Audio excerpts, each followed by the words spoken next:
সোনা, তুমি কাঁদছো কেন?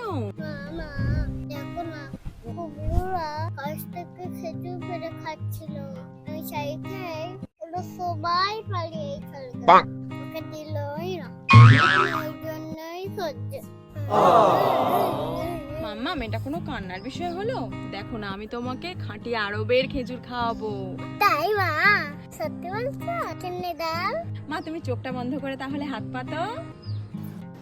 মা, এবার তাকাও। ওয়াও মা, তুমি আমার জন্য আরব থেকে খেজুর এনেছো।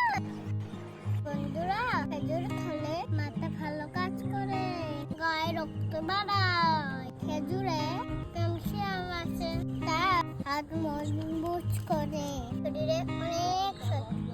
তাই বন্ধুরা, তোমরাও শরীর ভালো রাখতে খেজুর খাবে। ভিডিওটি ভালো লাগলে সবাই লাইক, তারপর চ্যানেলটি সাবস্ক্রাইব করে। বাই।